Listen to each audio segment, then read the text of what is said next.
Now, the tool we are going to take a look at here is one of my favorites, the benchmarking analysis. Now, lots of people argue that benchmarking is literally copying, but let's try and define what benchmarking is. So, the benchmarking analysis literally deals with you identifying successful activities by, say, competitors or, say, workers within the same organization. Now, let's explain that. Now, there are two types of benchmarking. There's internal benchmarking and external benchmarking. So, internal benchmarking deals more with, say, you own a company, company A, and within the company, you have various departments. And let's name them units 1 to 10.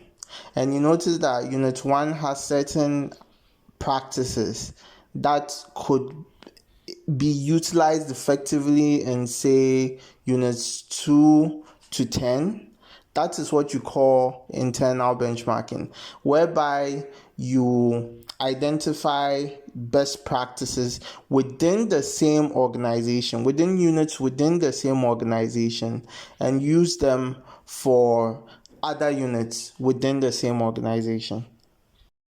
Now, the second type of benchmarking is external benchmarking, which more or less deals with identifying successful activities of organizations that you are not in direct competition with, but are within the same industry.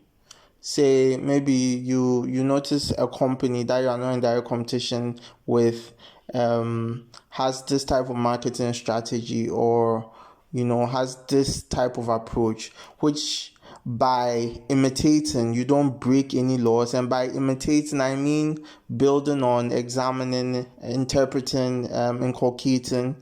That is what we call more or less external benchmarking.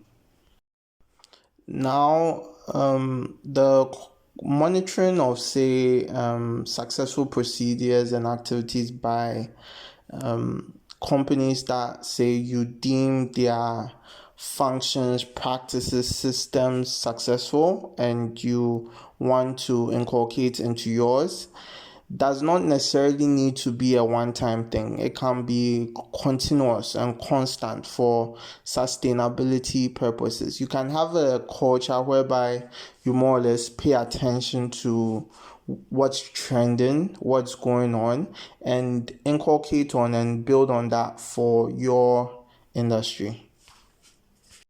So, conducting the benchmarking analysis, you need to define the scope within which you want to make your analysis. By that, I mean, say you're a unit, you need to more or less identify where you think there's a problem.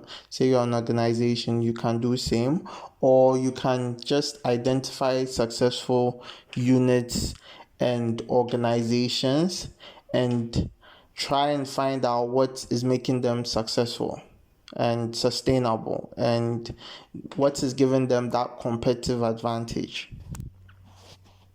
Now, once you identify that unit, organization, or that practice or approach, you need to examine those practices, processes, approach, take a look at the performance, etc., and detail it. And then examine how that can be adapted, improved on, and inculcated and utilized in your organization. It's important to note that this analysis or tool, like most managerial tools, has its challenge. And one of the main challenges with conducting an analysis like this is that it is not easy to garner information, because there may be things that appear differently to the outside world, especially if you are conducting the external benchmarking analysis, in which may look different internally. And sometimes there's just that key ingredient that may be missed. So information gathering is one of the main challenges when conducting this analysis, or putting details or this information together.